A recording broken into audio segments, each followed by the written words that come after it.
Hello everyone, this is Infinity back with another How to Play. Today we're going to be looking at how to play the game Cafe Baras, which is a play on capybaras, which this game is all about. You are capybaras running cafes. It's designed by Roberta Taylor with art by Cindy Monroy. Don't know a lot about their work, but they seem to be mostly involved with this company, KTBG, which is Kids Table Board Games. Um, And yeah, there it is, Kids Table Board Gaming. And yeah, it's a little game. It's basically drafting set collection. Pretty big box though. There's a number of games out from this company. This is the only one I've got thus far.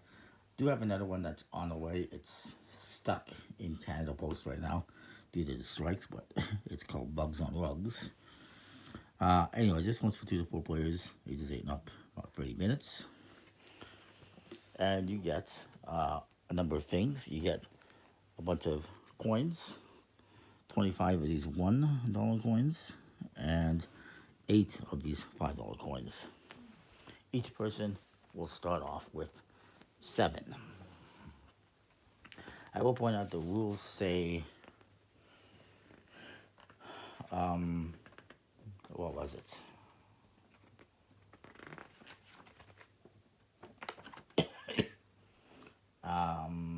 What does it say to setup? Each player takes 7 coins, is what it says. It's actually $7 worth of coins, my interpretation, and not just 7 coins. There's a couple of things like that in the rules that should have been better clarified. The other main one being about the end of the game. It says that if the deck has been shuffled for a second time, the game end is triggered. Well, is that after you shuffle it for a second time? Is it if you're gonna shuffle it for a second time? Could be a little bit clear. Just a couple of things on the rules could be a tiny bit better. But outside that, the rules are pretty good and pretty clear. In the game, excuse me, you also get 4 counter cards. Each player is going to get one of these to start. They each give you either a coffee or a tea to start off with. They all got cool names. Like this one is Express Yourself. This one is Express Yourself. Cappuccinos, Sipsters Cafeteria, and been there, done that. Each player is going to get one of these to start. And it gives you, again, 1 item to start off with. You also have, excuse me, these 8, sorry, not 8, 12 special guest cards, which give you endgame scoring bonuses. For instance, this one will give you 6 points if you have at least $8. This one, 6 points if you have 2 armchairs in your cafe. This one's $6 if you have 3 coffees and a cookie. But it notes on the bottom, symbols found on your counter card like this do not count towards that total. So you'd have to have technically 4 coffees, including this one. Well, 3 other coffees plus this one. And all kind of like this one. This one is 6 points if no one else has more cookies or sweets than you. And if you're tied, that's still good, as long as nobody has more than you. And I guess if you're tied, you would both get that.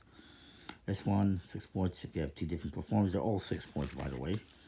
This one is if you have a cookie and 2 teas.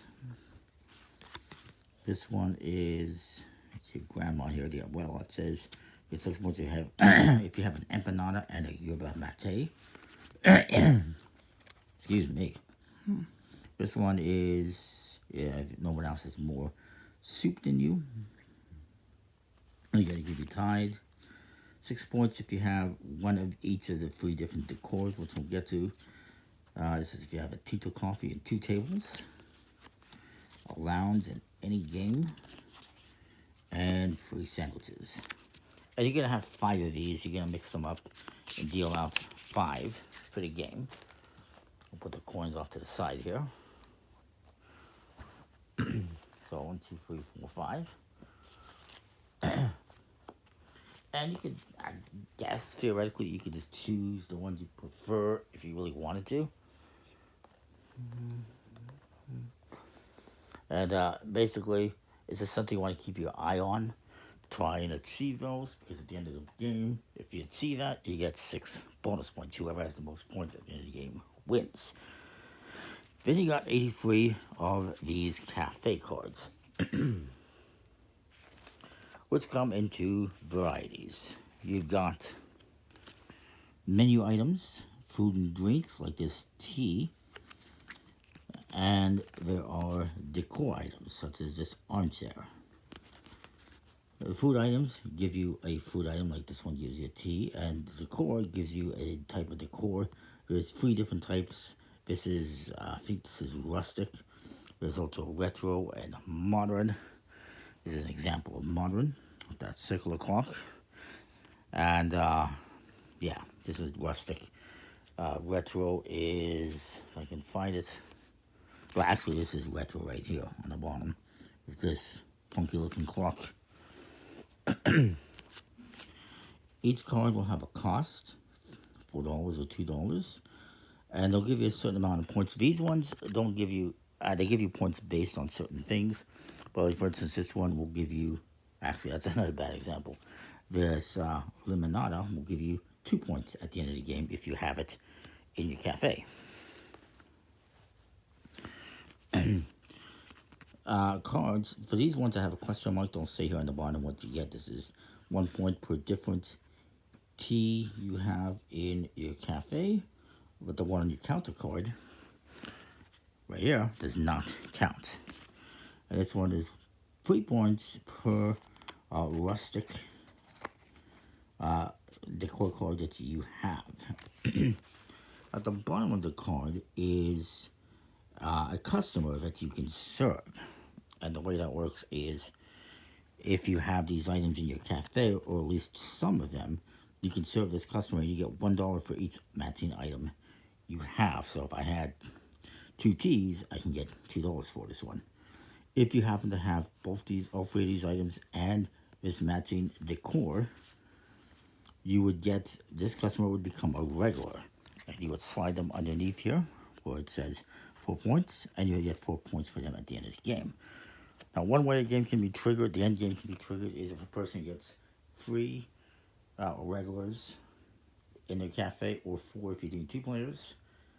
The other way it can end is, again, if you shuffle the deck twice, and then the game will end. I guess the idea, the way I look at it is, if you've gone for the entire deck, you run out of cards, and you're in the middle of like a round, you reshuffle, refill the market if needed, and then you complete the round. Basically, after an end game is triggered, everyone else gets to have one more turn after the person who triggered it. Like if I get all my required regulars, then my opponent would get one more turn. Anyways, so the way it's going to work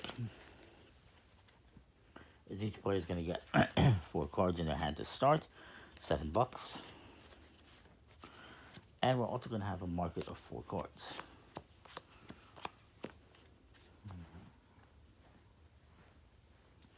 On your turn, you're going to have 2 possible actions. A, you can spend the money to put one of these cards into your cafe, giving you either an item that's listed here or a decor, either a food item or a decor. Or you can serve one of these customers. If I wanted to, I could serve this customer, and since I have a coffee, and I would get $1. It's not really worth it at this point. Instead, maybe what I do is I'm going to spend $2. We'll just pay this back into the pile here and put this yerba mate here. And this one I'm giving 1 point for every different tea I have at the end of the game, so I might want to work towards that, but also keeping these goals in mind. So then, once I've done that, I will draft one of these cards. Maybe do we have the two on sale ones? No. Um, well, I'm going to go for this soup. Why not? And you draft one into your hand, and then you refill the market. So you're always going to have 4 cards in your hand. And your opponent's going to go, they're going to have the same choices. Now, I have to point out, if a card has a heart next to a symbol, that means they really love that item. And if you have, like, they only want 1 coffee, but if you have, like, 3 coffees, they'll get each one. So if you had 3 coffees, they'd pay you $3 for that instead of $1. So keep that in mind as well. And if a card has something like this on it, with a exclamation mark, this is a permanent ability. This will give you $1 whenever you serve a customer that prefers this type of decor. So you know what? They're going to spend $2 and put this in there. And then they'll draft a card. Maybe they draft a armchair.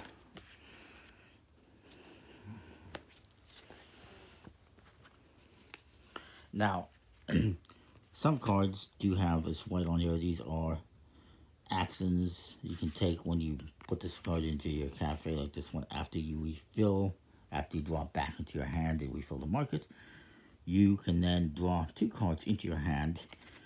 You'll have 6 cards you can choose from, and then you discard 2 into a discard pile, which you're going to have. When you serve a customer, you will put them into a discard pile unless they become a regular. So, let me just, kind of fast forward here a little bit, and we'll throw some stuff into my cafe. We'll put this out of the way. We'll throw some more stuff in here. I'm going to combine the teas and everything.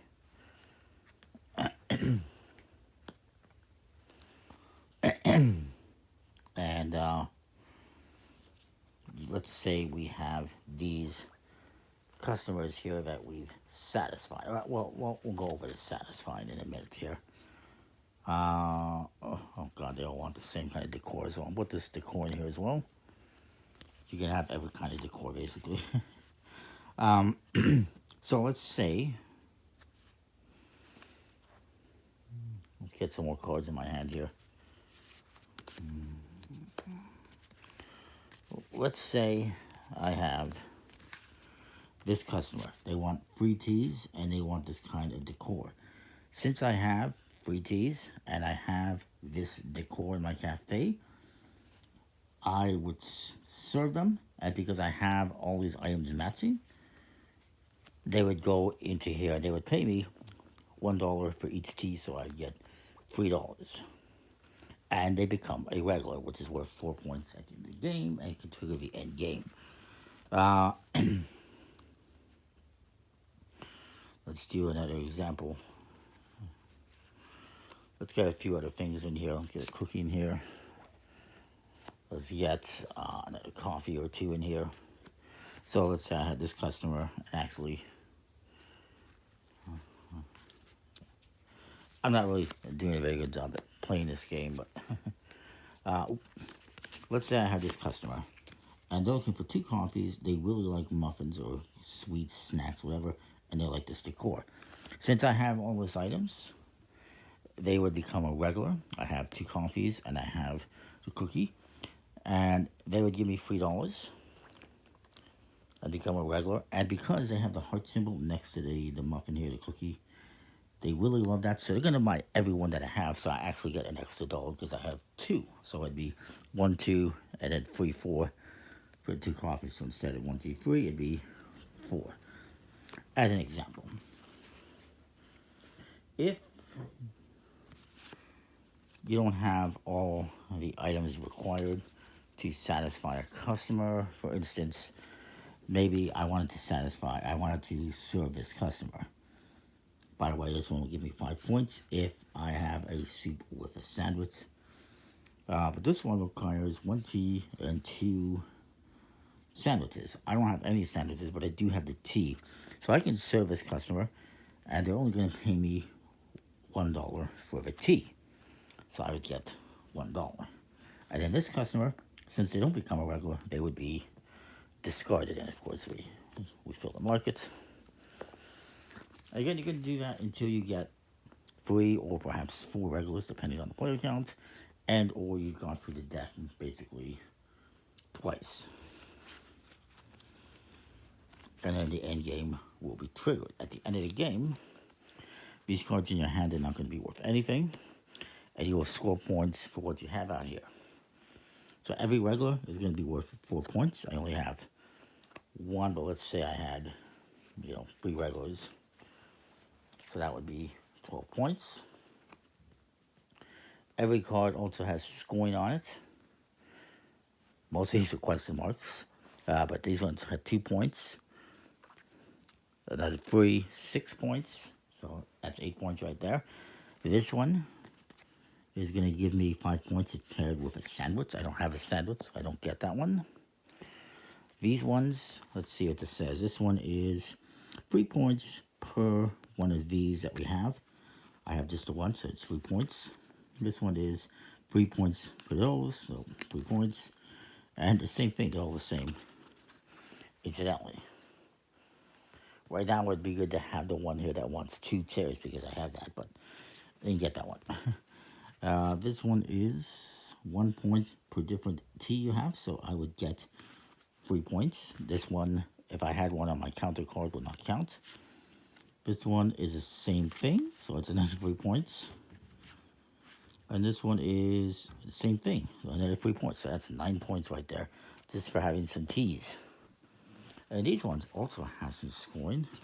This one's 2 points, this one's 1, and then this one is 1 point per different tea that you have, so it's another 3 points, incidentally. And this card has an ability as well. You would reveal 2 cards from the deck, gain $2 per boba desired by the customer. So sometimes you have cards that say you'll get dollars for having sandwiches or bobas in here. So this one would be worth $2 at that time. Not right now, but when you're playing the game. And then you would look at these, see if you satisfy any of them. Do I have $8? Yes, I do. So I would get those points, 6 points. I don't have a lounge or game. Tinto coffee and 2 tables, don't have that. I had the coffee, I don't have the tables. I just got chairs. This one, 6 points for having each of these symbols. I do have that, so I would at least get those. And this one, 6 points if no one else has more soup than you. Let's say my opponent doesn't have his soup, so I would get 6 points. In terms of scoring, you're also going to get, let's just say we don't have this here. You're going to get $1 for every 2 coins you have. So I would get 1, 2, 3, $4. If I had, let's say, 7, then that would just be $3 because it's going to be rounded down. So $1 scoring is you get $1 for every 2 coins. You're going to get whatever the question mark points is for those cards, and whatever points is on these other cards. You get 4 points for each regular, so I would get 12 points for these regulars, and 6 points for each of these special guests that I meet the requirements of. It's a pretty cool little game. The tokens they're fine. They're just what you'd expect, cardboard tokens. The cards are smooth, plastic-coated finish, but they're fine. And they got some interesting back designs. Anyway, and just nice artwork. They look pretty good. So that is that. It's a pretty cool little game. I like it. This video is a little bit long. I apologize. Might have rambled a bit. We'll see you next time for more. Thanks for watching. Comment, like, subscribe.